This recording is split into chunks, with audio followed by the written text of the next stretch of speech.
జై బజరంగబలి అందరికీ. మనందరికీ తెలుసు వైజాగ్‌లో డేటా సెంటర్ గూగుల్‌కి సంబంధించిన డేటా సెంటర్ అనేది శాంక్షన్ అయింది. అదే కాకుండా అదానీ గ్రూప్, అలాగే ఎయిర్‌టెల్ గ్రూప్ వీళ్ళిద్దరూ కలిసి కొలాబరేట్ అయ్యి గూగుల్ వాళ్ళతో కలిపి ఈ డేటా సెంటర్ అలాగే దానికి అనుబంధంగా ఏఐ సిటీ అనేది కూడా ఎస్టాబ్లిష్ చేయబోతున్నారని. అయితే ఈ గూగుల్ డేటా సెంటర్ వల్ల కానివ్వండి, లేదంటే ఏఐ హబ్ వల్ల కానివ్వండి, వైజాగ్‌లో ఎలాంటి ఇండస్ట్రీస్ రేపొద్దుట ఎమర్జ్ అవ్వబోతున్నాయి? ఎలాంటి ఇండస్ట్రీస్‌లో రేపొద్దుట ఆపర్చునిటీస్ ఎక్కువుంటాయి? ఎక్కడ మనీ అండ్ వెల్త్ జనరేషన్ అనేది ఎక్కడ ఎక్కువుంటుంది? ఆపర్చునిటీస్ ఎక్కడ ఎక్కువుంటాయి అనేది మనం ఈ వీడియోలో చూద్దాం.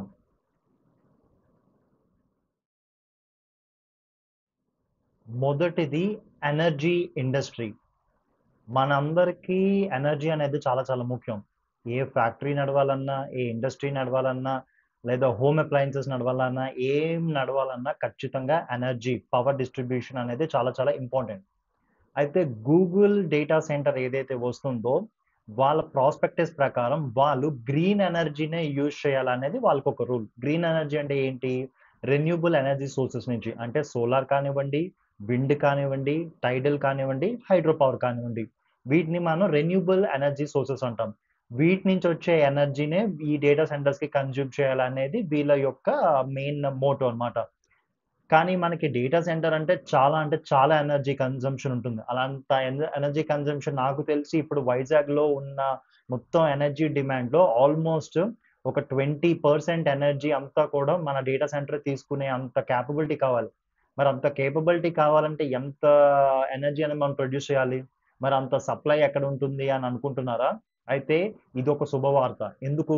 మనకి సోలార్ ఎనర్జీ మిషన్ ద్వారా గవర్నమెంట్ ఆఫ్ ఇండియా కానివ్వండి, లేదంటే అన్ని స్టేట్ గవర్నమెంట్స్ కానివ్వండి, సోలార్ రూఫ్ టాప్ అంటే మన ఏదైతే టెర్రసెస్ ఉంటాయో పైన సోలార్ ప్యానెల్స్ పెట్టుకోవడానికి సబ్సిడీ ఇస్తుంది. అలాగే జనరేట్ అయిన ఎనర్జీ అంతా కూడా మనం గ్రిడ్‌కి అమ్ముకునే వెసులుబాటు ఇస్తుంది.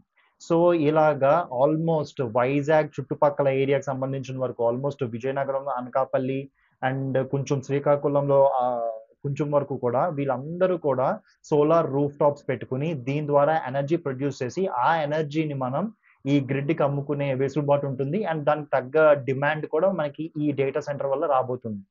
ఇంకొకటి గుర్తుపెట్టుకోండి. ఎప్పుడు కూడా ఒక డేటా సెంటర్ అనేది వస్తే దాంతో పాటు ఇంకా డేటా సెంటర్స్ వస్తాయి.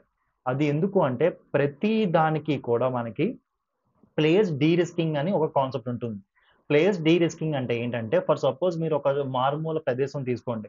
ఆ మారుమూల ప్రదేశంలో పెద్దగా షాపులు లేవు, కిరాణా కొట్టులు ఏ టైప్ ఆఫ్ బిజినెస్ యాక్టివిటీ అవ్వట్లేదు. అలాంటప్పుడు ఎవరైనా ఒక వ్యక్తి రిస్క్ చేసి అక్కడ ఏదో చిన్న కొట్టు పెట్టుకొని అక్కడ బిజినెస్ అనేది స్టార్ట్ చేస్తే ఏమవుతుంది? చుట్టుపక్కల ఉన్న వాళ్ళందరూ చూసి ఓకే. ఇక్కడ బిజినెస్ చేయటానికి అనువుగానే ఉంటుంది. పాలసీ అది బాగానే ఉంది. లోకల్ పీపుల్ కూడా కొనగలుగుతున్నారు. అంతా కూడా వాళ్ళకొక ఐడియా వస్తుంది. సో, దానివల్ల ఏం చేస్తారు? ఆ షాప్ కాకుండా ఇంకో షాప్ పెట్టడానికి ట్రై చేస్తారు కొంచెం ప్రాక్సిమిటీలో. సో, దీన్నేమంటారంటే ప్లేస్ డీ-రిస్కింగ్ అనేది అంటారనమాట. ఇప్పుడెప్పుడైతే గూగుల్ డేటా సెంటర్ వాడు వచ్చి ఇక్కడ పెట్టడానికి స్టార్ట్ చేస్తాడో, మొత్తం గ్లోబల్‌లో ఉన్న అన్ని కంపెనీస్, అన్ని కంట్రీస్ అనుకుంటాయంటే ఓకే. ఈ పలానా ప్లేస్‌లో పాలిసీస్ అవి బాగానే ఉండుండాలి. ఎనర్జీ ఎఫిషియన్సీగా ఉండుండాలి. లోకల్ పీపుల్ సపోర్ట్ కూడా బానే ఉండుండాలి. నాలెడ్జ్, టెక్ గ్యాప్ ఏమీ లేకుండా ఉండుండాలి. అందుకే గూగుల్ వాడు వచ్చాడన్న ఉద్దేశంతో వీళ్ళందరూ కూడా ఇప్పుడు ఇన్వెస్ట్‌మెంట్ చేయడానికి ముందుకొస్తారు. సో, ఇది ఒక్క డేటా సెంటర్‌తో ఆగిపోదు. ఇంకా చాలా ప్రాసెసింగ్ యూనిట్స్ ఒస్తాయి. మనం డేటా సెంటర్ అనేది ఓన్లీ డేటా స్టోర్ చేయడానికే కాదు. నెక్స్ట్ రాబోయే ఏఐ రెవల్యూషన్‌లో ప్రాసెసింగ్ డేటా సెంటర్స్ ఒస్తాయి. ప్రాసెసింగ్ డేటా సెంటర్స్ అంటే ఏంటి? మనం ఏఐ వాడటానికి కావాల్సిన ప్రాసెసింగ్ పవర్ అంతా కూడా ఈ డేటా సెంటర్స్ నుంచే మనకి అందుబాటులోకొస్తుంది. సో, గూగుల్ వాడు స్టార్ట్ చేస్తే మైక్రోసాఫ్ట్ వాడు కానీ, ఫేస్‌బుక్ వాడు కానివ్వండి, లేదంటే ఎన్‌టీటీ ఇంకా చాలా చాలా కంపెనీస్ ఉన్నాయి ఈ డిజిటల్ ఫార్మాట్‌లో. సో, ఇవన్నీ కూడా మన దగ్గరికొస్తాయి. ఇన్ని వస్తున్నాయంటే దానికి కావాల్సినంత ఎనర్జీ సప్లై చేయాలంటే మనం సోలార్ రూఫ్ టాప్స్ పెట్టుకొని దాని ద్వారా చేయటం వల్ల గ్రీన్ ఎనర్జీ ప్రొడ్యూస్ చేసిన వాళ్ళవుతాం. మనకి ప్రాఫిట్స్ ఒస్తాయి. అలాగే మొత్తం ఇక్కడ ఉన్న ఏరియా అంతా కూడా సస్టైనబుల్ ఎనర్జీ ప్రాక్టీసెస్ అనేది ఫాలో అవుతారు. సో, ఇదొకటనమాట. సో, ఎనర్జీ సెక్టర్ రాబోయే కాలంలో ఇంకా బాగా పెరగబోతుంది.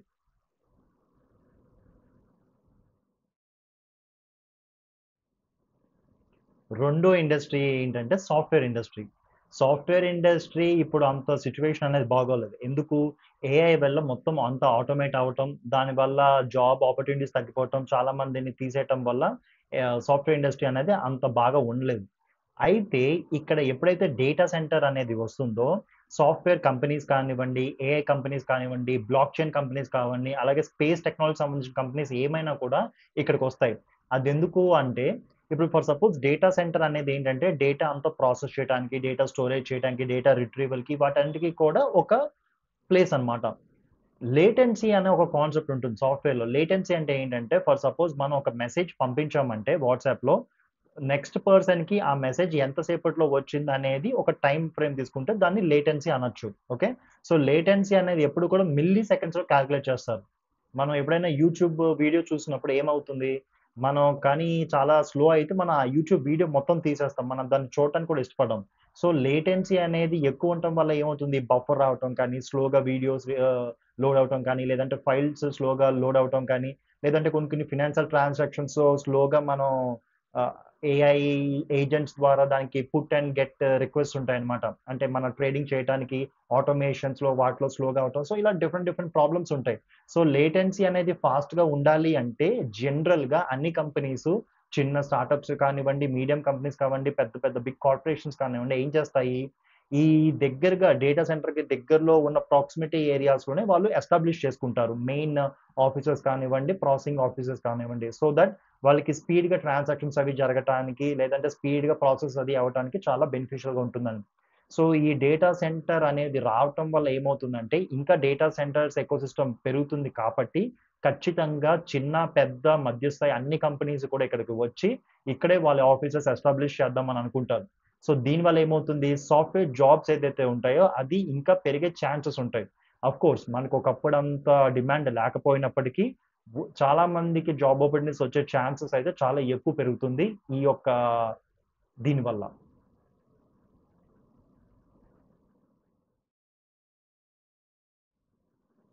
ఇంకా నెక్స్ట్‌ది మ్యానుఫ్యాక్చరింగ్ ఇండస్ట్రీ. అసలు మ్యానుఫ్యాక్చరింగ్ ఇండస్ట్రీకి, డేటా సెంటర్‌కి ఏంటి లింక్ అనుకుంటున్నారా? ఇప్పుడు ఒక్కసారి ఆలోచించండి. ఒక డేటా సెంటర్ వచ్చిందంటే సర్వర్స్ అనేవి హార్డ్‌వేరే. మొత్తం కూడా హార్డ్‌వేరే. సర్వర్స్ కాదు కూలెంట్స్ ఉండాలి. అలాగే దాని యొక్క సిస్టమ్స్, పైప్‌లైన్స్ ఉండాలి. ఇంకా చాలా చాలా డిజిటల్ ఇన్‌ఫ్రాస్ట్రక్చర్ కన్‌స్ట్రక్ట్ చేయడానికి కావాల్సిన ఎన్నో ఎన్నో డిఫరెంట్ డిఫరెంట్ కాంపోనెంట్స్ అనేవి ఉండాలి. దాంట్లో న్యూ సెమీకండక్టర్స్ యూజ్ చేయాలి. అలాగే జీపీయూస్, టీపీయూస్‌కి కావాల్సిన ఇన్‌ఫ్రాస్ట్రక్చర్ ఇవన్నీ కూడా డిఫరెంట్ డిఫరెంట్ కాంపోనెంట్స్ ఉంటాయి. మరి ఈ కాంపోనెంట్స్ అన్నిటిని కలిపి ఒక డేటా సెంటర్‌లో పెట్టాలి. సో, ఎప్పుడైతే ఈ డేటా సెంటర్ వస్తుందో వాళ్ళకి ఏదైనా ఇష్యూ కావాలంటే వాళ్ళు ఏదో కంట్రీ నుంచి తెచ్చుకోరు. వాళ్ళేం చేస్తారు? వాళ్ళ యొక్క యాన్సిలరీ యూనిట్ పార్ట్నర్స్ ఎవరైతే ఉంటారో వాళ్ళని ఇక్కడే ఎస్టాబ్లిష్ చేయండి ఫ్యాబ్రికేషన్ యూనిట్స్ అని వాళ్ళని ప్రోత్సహిస్తారు. సో, దానివల్ల ఏమవుతుంది? ఈ హై ప్రెసిషన్ ఇన్‌స్ట్రుమెంట్స్ తయారు చేసే కంపెనీస్ అన్నీ కూడా ఇక్కడికొస్తాయి. సో, ఎప్పుడైతే హై ప్రెసిషన్ ఇన్‌స్ట్రుమెంట్స్ అనేవి తయారు చేయడానికి కంపెనీస్ వస్తాయో అది కేవలం ఈ సర్వర్ కాంపోనెంట్స్ కానీ, లేదంటే వీటితో ఆగిపోవు. అవి మల్టిపుల్ ఇండస్ట్రీస్‌ని టచ్ చేస్తాయి.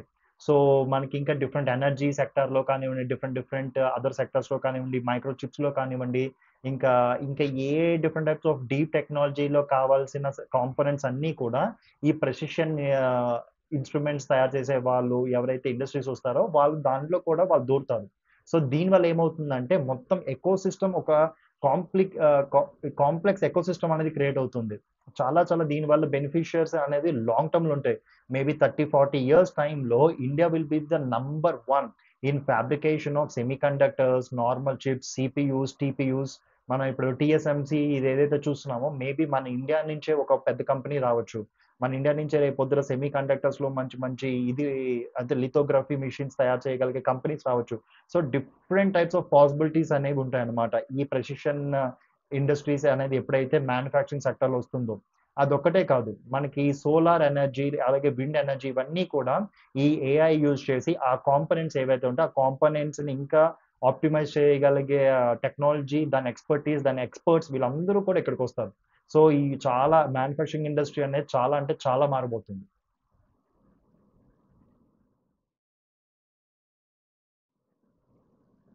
And next industry finance and banking industry. ఇప్పుడు ఒక చిన్న ఎగ్జాంపుల్ చూడండి. న్యూయార్క్ కానివ్వండి, లండన్ కానివ్వండి, లేదా మన ఇండియాలో ఉన్న ముంబై కానివ్వండి, సింగపూర్ కానివ్వండి, టోక్యో కానివ్వండి. ఇవి financial hubs of the world అంటారు. ఇక్కడ మనం బాగా గుర్తించినట్టయితే ఫైనాన్షియల్ హబ్స్ అని ఎందుకంటారు? ఇక్కడ స్టాక్ మార్కెట్స్ అనేవి కానివ్వండి, లేదంటే ఫినాన్షియల్ ట్రాన్సాక్షన్స్ కానివ్వండి, లేదా బ్యాంక్ ప్రాసెసింగ్ సర్వర్స్ ఇవన్నీ కూడా ఈ లొకేషన్స్‌లో ఉంటాయి. ఇంకొకటి మనం గమనించినట్టయితే ఈ ప్రతి సిటీలో కూడా అవి ఆల్మోస్ట్ డేటా సెంటర్స్ దగ్గరలోనే ఉంటాయి. అంటే డేటా సెంటర్స్ దగ్గరలో ఉండమంటే ఒక 200 కిలోమీటర్ రేడియస్‌లో ఉన్నా కూడా అది దగ్గరలో ఉన్నట్టే. సో, దీనివల్ల ఏంటి ఫినాన్షియల్ సెక్టర్ కానివ్వండి, బ్యాంకింగ్ సెక్టర్ ఏదైతే ఉందో అది కూడా బాగా ఇంకా ఎక్కువ రిసోర్సెస్ పెట్టి దాన్ని ఎస్టాబ్లిష్ చేయడానికి ట్రై చేస్తాయి. అసలు ఎందుకు బ్యాంకింగ్ సెక్టర్‌కి, ఫినాన్షియల్ సెక్టర్‌కి, ఈ డేటా సెంటర్‌కి మధ్య ఉన్న డ ఈ యొక్క లింక్ లేదా రిలేషన్‌షిప్ ఏంటి అని మీరు అనుకుంటే, ఒక్కసారి ఆలోచించండి. ఇప్పుడు ట్రేడర్స్ అంటే ఇప్పుడు ఒకప్పుడు స్టాక్ బ్రోకరేజ్ అంటే మనం స్టాక్ బ్రోకర్‌తో మాట్లాడి అతని చేత మీడియేషన్ ద్వారా మనం చేసుకునేవాళ్ళం. ఇప్పుడు ఎలా అయిపోతుంది? ఆల్మోస్ట్ మనంతట మనమే ఓన్‌గా డీమ్యాట్ అకౌంట్ ద్వారా మనం స్టాక్ బ్రోకింగ్ అనేది చేసుకుంటున్నాం. ఫ్యూచర్‌లో అంటే ఆల్రెడీ ఇప్పుడు ఉన్నదే బట్ ఇంకా ఫ్యూచర్‌లో 100% ఏమవుతాయి? ఏఐ ఏజెంట్స్ అనేవొస్తాయి. సో, ఈ ఏఐ ఏజెంట్స్ అనేవేంటి? మీరు దానికి మనీ ఇచ్చేసి నాకు ఇంత అమౌంట్ నేను ఇంత అమౌంట్ వరకు పోతే నేను అమ్మేయాలి షేర్స్. ఒకవేళ ఈ అమౌంట్ వరకు వస్తే దాన్ని నేను హోల్డ్‌లో ఉంచాలని కొన్ని కొన్ని ఇన్‌స్ట్రక్షన్స్ అనేవి బేసిక్ ఇన్‌స్ట్రక్షన్స్ ఇస్తారు. లేదంటే ఏఐ దానంతట అదే లెర్న్ చేసుకొని ఓకే. ఈ ఈ సెట్ ఆఫ్ స్టాండర్డ్స్ ప్రకారం నేను ఫాలో అవ్వాలని ఏఐ ఏజెంట్ ఏదైతే ఉంటుందో ఆటోమేటిక్‌గా అదే ఆలోచిస్తుంది. ఇప్పుడు ఏఐ ఏజెంట్ స్టాక్ మార్కెట్‌లో రన్ అవ్వాలి అంటే మిల్లీ సెకండ్స్ కాదు, నానో సెకండ్స్‌లో అది థింక్ చేయగలగాలి, ప్రాసెస్ చేయగలగాలి. ఏదైనా ఒక బిడ్ ఉంటే దాన్ని ట్రాన్సాక్షన్ చేయగలగాలి. సో, ఇది చేయాలి అంటే ఏమవ్వాలి? లేటెన్సీ అనేది నియర్ జీరో ఉండాలన్నమాట. అంటే ఆల్‌మోస్ట్ జీరో అంటే within a fraction of milli seconds, not even seconds. Within a fraction of milli సెకండ్స్‌లో అన్ని ట్రేడ్స్ క్లోజ్ అవ్వాలి. సో, అది అవ్వాలి అంటే ఖచ్చితంగా ఈ డేటా అండ్ ఏఐ సెంటర్స్ ఏవైతే ఉన్నాయో వాటి ప్రాక్సిమిటీ దగ్గరలో ఉండటం వల్ల చాలా చాలా బ్యాంకింగ్ సెక్టర్ కానీ, ఫినాన్స్ సెక్టర్ కానీ ఎప్పుడు కూడా ముందుకు వెళ్తాయి. సో, అందుకే ఆ ఎకోసిస్టమ్ కూడా మన వైజాగ్‌కి అలాగే చుట్టుపక్కల ఉన్న అన్ని ప్రాంతాలకి కూడా రాబోతుంది.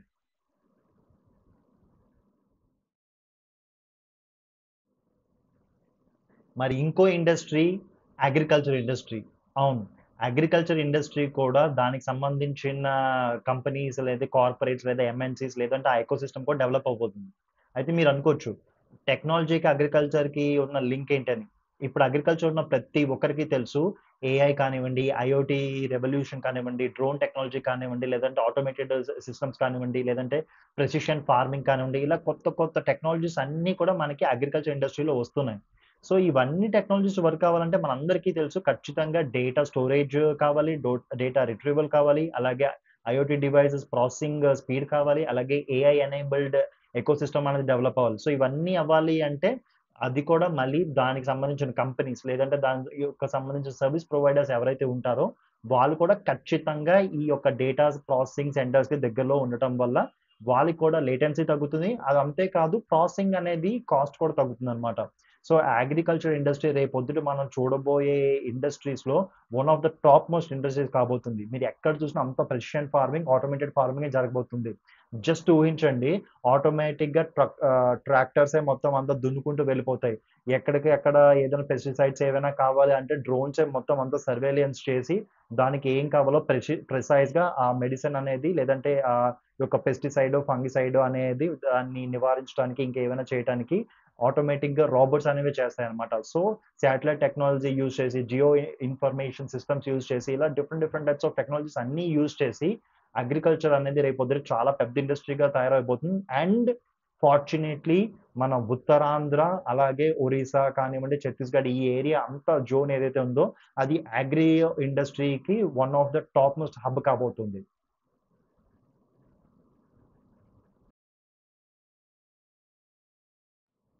And next industry logistics industry. మీకు తెలుసా? షాంఘై పోర్ట్‌లో కానివ్వండి, ఇంకా చైనాలోని కొన్ని పోర్ట్స్ కానివ్వండి, అలాగే రోటర్‌డామ్ అంటే మన నెదర్‌లాండ్స్ సంబంధించిన పోర్ట్ కానివ్వండి, యూకేలో కొన్ని పోర్ట్స్ కానివ్వండి, యూఎస్‌లో కొన్ని పోర్ట్స్ కానివ్వండి, ఆటోమేటెడ్ లాజిస్టిక్స్ సిస్టమ్స్ ఉంటాయి. మారిటైమ్ లాజిస్టిక్స్ సిస్టమ్స్ ఉంటాయి. అంటే కంటైనర్స్ ఏవైతే ఉంటాయో, అవి ట్రక్కులో ఒక హ్యూమన్ అనేవాళ్ళు డ్రైవ్ చేయరు. అదంతా ఆటోమేటెడ్‌గా రోబోట్సే వాటినన్నిటిని క్యారీ చేస్తాయి. చాలా పెద్ద పెద్ద లోడ్స్ అన్నీ కూడా. సో, ఆ సిస్టమ్ అనేది రావాలి అంటే మళ్ళీ మనందరికీ తెలుసు లాజికల్‌గా ఈ ప్రాసెసింగ్ యూనిట్స్ అనేవి దగ్గర ఉండడం వల్ల ఏమవుతుంది? శాటిలైట్ కమ్యూనికేషన్ ద్వారా ఈజీగా మనకి కమ్యూనికేషన్ అనేది బావుంటుంది. కమ్యూనికేషన్ ప్రోటోకాల్స్ బావుంటాయి. దానివల్ల ఈజీగా మన లాజిస్టిక్స్‌లో కూడా చాలా చాలా అడ్వాంటేజెస్ ఉంటాయి. అడ్వాన్స్‌మెంట్స్ కూడా ఉంటాయి. సో, దానివల్ల ఏమవుతుంది? మనకి వైజాగ్ పోర్ట్ ఉంటాం. దాన్ని ఆటోమేట్ చేయడానికి కావాల్సిన టెక్నాలజీ, దానికి కావాల్సిన ఇన్‌ఫ్రాస్ట్రక్చర్, దానికి కావాల్సిన ఎకోసిస్టమ్ అంతా కూడా ఈ యొక్క ప్రాసెసింగ్ యూనిట్స్, డేటా సెంటర్స్ వల్ల మన ఇండస్ట్రీకి రాబోతుంది.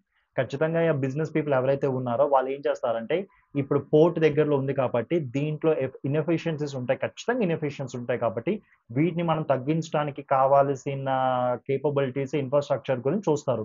సో, ఆటోమేటిక్‌గా ఈ టెక్ ఇండస్ట్రీకి సంబంధించిన ఇన్‌ఫ్రాస్ట్రక్చర్ అంతా డెవలప్ కాబోతుంది కాబట్టి, అలాగే ఏఐ సిటీలో కూడా అంత ఆటోమేషన్ జరుగుతుంది కాబట్టి, వాళ్ళందరూ కూడా ఈ ఇండస్ట్రీలో ఎక్కువగా పెట్టుబడి పెట్టి దాని ద్వారా ఈ మారిటైమ్ లాజిస్టిక్స్ ఏదైతే ఉందో దాన్ని ఆటోమేట్ చేయటానికి కొత్త కొత్త బిజినెస్ మోడల్ రావటానికి కూడా చాలా చాలా చాలా ఆస్కారం ఉంటుంది. And next industry entertainment industry. అంటే సినిమా ఇండస్ట్రీ కూడా వైజాగ్ రావటానికి చాలా ఆస్కారం ఉంటుంది. అయితే వైజాగ్ అనేది వెరీ బ్యూటిఫుల్ సిటీ. ఇక్కడ బీచెస్ ఉంటాయి. అలాగే మంచి కొండలుంటాయి. ప్రకృతి ఉంటుంది. అరకు లాంటి ప్లేసెస్, టూరిజం ప్లేసెస్ ఉంటాయి. ఇంకా చాలా చాలా మంచి ప్లేసెస్ అనేవి ఉన్నాయి. ల్యాండ్ కూడా ఉంది.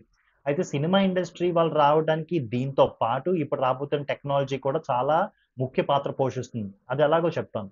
ఇప్పుడు ఏంటంటే మొత్తం సినిమా, ఫిల్మ్ మేకింగ్ అన్నిట్లో కూడా ఏఐ అనేది దూరిపోయింది. సో, ఏఐ సాంగ్స్ క్రియేట్ చేస్తున్నారు. ఏఐ క్యారెక్టర్స్ క్రియేట్ చేస్తున్నారు. ఏఐ స్టోరీస్ క్రియేట్ చేస్తుంది. ఏఐ సెట్టింగ్స్ క్రియేట్ చేస్తుంది. వీఎఫ్ఎక్స్‌లో గ్రాఫిక్ యానిమేషన్స్ అన్నిట్లో కూడా మనకి ఏఐ అనే దాన్నే మనం యూజ్ చేస్తున్నారు. సో, ఎప్పుడైతే ఈ ఏఐ ఎకోసిస్టమ్ ఇదైతే వస్తుందో అప్పుడు ఏం చేస్తారంటే ఈ ఎంటర్‌టైన్‌మెంట్ కంపెనీస్, దానికి సంబంధించిన టెక్నాలజీ కంపెనీస్ అన్నీ కూడా దీంట్లోనే వస్తాయి. సో దట్ ప్రొడక్షన్ కాస్ట్ తగ్గుతుంది. అలాగే టెక్నాలజీకి సంబంధించిన ఎకోసిస్టమ్ అంతా ఎక్స్‌పర్ట్స్ అందరూ ఇక్కడ ఉంటారు కాబట్టి ఈజీ యాక్సెసిబిలిటీ ఉంటుంది కాబట్టి ఇక్కడికి ఇండస్ట్రీ అంతా వచ్చి ఇక్కడ ఉన్న టెక్నీషియన్స్, కొత్త టెక్నీషియన్స్ ఎవరైతే ఉంటారో ఫ్యూచర్ టెక్నీషియన్స్ వీళ్ళందరూ ఏఐ టెక్నీషియన్సే అవుతారు. రేపు పొద్దుట ఏఐ మ్యూజిషియన్స్ ఉంటారు. ఏఐ వీఎఫ్ఎక్స్ ఎడిటర్స్ ఉంటారు. సో ఏఐ ఎడిటర్స్ ఉంటారు. ఏఐ యానిమేటర్స్ ఉంటారు. సో ప్రతిదీ దానికి కూడా ఏఐకి సంబంధించిన వాళ్ళే ఉంటారు కాబట్టి ఆ ఎంటర్‌టైన్‌మెంట్ ఇండస్ట్రీ కూడా ఇక్కడ షిఫ్ట్ అవుతుంది. దాని ద్వారా ఏఐని యూజ్ చేసుకొని వీళ్ళు సినిమా మేకింగ్‌ని కూడా నెక్స్ట్ లెవెల్‌లోకి తీసుకొస్తారు. సో, ఎంటర్‌టైన్‌మెంట్ ఇండస్ట్రీ కూడా మన వైజాగ్ అలాగే చుట్టుపక్క ప్రాంతాలకి రాబోతుంది.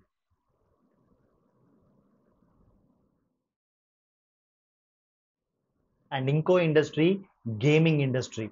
Gaming industry one of the complicated industry and technologically advanced industry. చాలా మంది గేమ్స్ అంటే చిన్నపిల్లలు ఆడుకునే గేమ్స్ అది ఇది అంటారు. కానీ gaming industry is a billion dollar industry. Gaming industry ద్వారా సాఫ్ట్ పవర్ ద్వారా అమెరికా చాలా చాలా చాలా కాలం మనల్ని ఇన్‌ఫ్లుయెన్స్ చేయగలిగింది. జీటీఏ కానివ్వండి, ఇంకా ఏ డిఫరెంట్ గేమ్స్ అయినా చూడండి. ప్రిన్స్ ఆఫ్ పర్షియా కానివ్వండి, ఇలా చాలా గేమ్స్ ద్వారా అమెరికా దాని సాఫ్ట్ పవర్‌ని మొత్తం ప్రపంచం అంతా వ్యాప్తి చెందింది. సో గేమింగ్ ఇండస్ట్రీ అనేది ఇండియాలో ఇంకా డెవలప్ కాలేదు. బట్ ఇప్పుడు గేమింగ్ ఇండస్ట్రీ అనేది మెల్లిమెల్లిగా పెరుగుతుందన్నమాట. సో ఎప్పుడైతే ఈ డేటా సెంటర్స్ వస్తాయో, ఈ ఏఐ వస్తాయో, దానికి సంబంధించిన ఎక్స్‌పర్ట్స్ ఎవరైతే ఉంటారో, అంటే టెక్ ఎక్స్‌పర్ట్స్ ఎవరైతే ఉంటారో వాళ్ళు ఎక్కువగా ఇక్కడికొస్తారు. సో ఇది రావటం వల్ల ఏముంటుందంటే గేమింగ్ ఎక్స్‌పర్ట్స్ కూడా మెల్లిమెల్లిగా ఎస్టాబ్లిష్ అవుతారు. సో ఎప్పుడైతే ఆ ఎకోసిస్టమ్ క్రియేట్ అయిందో అండ్ ఇంకోటేంటంటే ఈ గేమింగ్‌లో కావాల్సిన ఇంజిన్స్ ఉంటాయి. అంటే గేమ్ ఇంజిన్స్ ఉంటాయి. ఇప్పుడు యూనిటీ కానివ్వండి, అన్‌రియల్ ఇంజిన్ 3డీ కానివ్వండి. ఇవి ఒకప్పుడు ఏంటంటే మొత్తం హ్యాండ్ మేడ్ లేదంటే కంప్యూటర్ గ్రాఫిక్స్‌తో మొత్తం అంతా క్రియేట్ చేయాల్సొచ్చేది. కానీ ఇప్పుడు ఏఐ అయితే ఏంటంటే ఒక ఇన్‌స్ట్రక్షన్స్ ఇస్తే దాని క్యారెక్టర్ మొత్తం మోడలింగ్, 3డీ రెండరింగ్ అంతా కూడా ఏఐ చేస్తుందన్నమాట ఆటోమేటిక్‌గా. సో ఎప్పుడైతే ఈ ఏఐ ఎక్స్‌పర్ట్స్ అనేవాళ్ళు ఇక్కడికొస్తారో గేమింగ్ ఇండస్ట్రీ కూడా ఇక్కడికొస్తుంది. దాని ద్వారా ఏమవుతుందంటే వీళ్ళిద్దరి మధ్య కొలాబరేషన్ పెరుగుతుంది. అలాగే డిఫరెంట్ డిఫరెంట్ కొత్త కొత్త గేమ్స్, కొత్త కొత్త ఇండస్ట్రీస్ మనం ఇప్పటికొచ్చి అనుకోలేని డిఫరెంట్ ఇండస్ట్రీస్ ఖచ్చితంగా వస్తాయి. ఇందులో ముఖ్యంగా ఇంకో ఇండస్ట్రీ ఏంటంటే ఖచ్చితంగా గేమింగ్‌లో మెటావర్స్ ఇండస్ట్రీ. అంటే మొత్తం వర్చువల్ వరల్డ్స్ క్రియేట్ చేసే ఇండస్ట్రీ ఏదైతే ఉంటుందో అది కూడా ఇక్కడ డెవలప్ అవుతుంది. సో ఫ్యూచర్‌లో మన ఇండియాలో వైజాగ్ నుంచి పెద్ద like world wide famous game వచ్చినా కూడా మనం ఆశ్చర్యపోవాల్సిన అవసరం లేదు.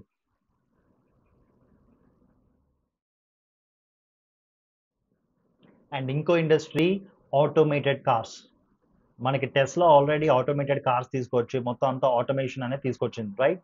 సో, ఇక్కడ వైజాగ్‌లో ఎప్పుడైతే ఏఐ డేటా సిటీ అనేది క్రియేట్ చేయబోతున్నారో, ఇక్కడ టెస్ట్ పర్పసెస్‌కైనా కూడా ఈ ఇండస్ట్రీ డెవలప్ అవ్వడానికి కావాల్సిన అన్ని ఫెసిలిటీస్ ఉంటాయి కాబట్టి automated cars, automated mobile devices, automated mobile systems కావాల్సిన మొత్తం ఎకోసిస్టమ్ అంతా కూడా ఇక్కడికి రాబోతుంది. సో, దీనివల్ల ఏంటి ఆటోమేటిక్ కార్స్ కానివ్వండి, ఆటోమేటిక్ ట్రక్స్ కానివ్వండి, ఇంకా ఆటోమేటెడ్ ఏ డివైస్ అయినా కానివ్వండి, వీటన్నిటికి కావాల్సిన ఇన్‌ఫ్రాస్ట్రక్చర్ అంతా ఇక్కడ బిల్డ్ అవుతుంది. దాని టెస్టింగ్ గ్రౌండ్స్ అన్నీ కూడా ఇక్కడ దగ్గరలోనే ఉంటాయి. అండ్ దానికి కావాల్సిన ఎకోసిస్టమ్ ఎక్స్‌పర్ట్స్ అందరూ కూడా ఇక్కడికొస్తారు. సో, ఫ్యూచర్‌లో మీరు ఖచ్చితంగా వైజాగ్‌లో one of the first indigenous built automated car mobility systems ఏదైతే ఉంటాయో, అది వైజాగ్ నుంచి వచ్చినా కూడా మనం ఆశ్చర్యపోవాల్సిన అవసరం ఉండదు. సో, ఆటోమొబైల్ ఇండస్ట్రీ ఎప్పుడైతే ఇక్కడికొచ్చిందో, టెక్నాలజికల్ ఇండస్ట్రీ ఏదైతే ఇప్పటికి వచ్చిందో, ఇక్కడ జాబ్ ఆపర్చునిటీస్ కూడా చాలా పెరుగుతాయి. కార్ మ్యానుఫ్యాక్చరింగ్ తెలిసిన వాళ్ళు, అలాగే కార్ మొబిలిటీ గురించి తెలిసిన వాళ్ళు, అలాగే ఏరోడైనమిక్స్ గురించి తెలిసిన వారు, అలాగే ఇది టెక్నాలజీ గురించి బాగా తెలిసిన వాళ్ళు, ఏఐ గురించి తెలిసిన వాళ్ళు, వీళ్ళందరి మధ్య కొలాబరేషన్ ఏర్పడుతుంది కాబట్టి, మనకి తెలియని, మనం వినని కొత్త కొత్త ఇండస్ట్రీస్ అనేవి ఖచ్చితంగా ఫార్మ్ అవుతాయి. సో, ఇది ఒక విధంగా చాలా చాలా అడ్వాంటేజ్ అనే చెప్పుకోవాలి మనం.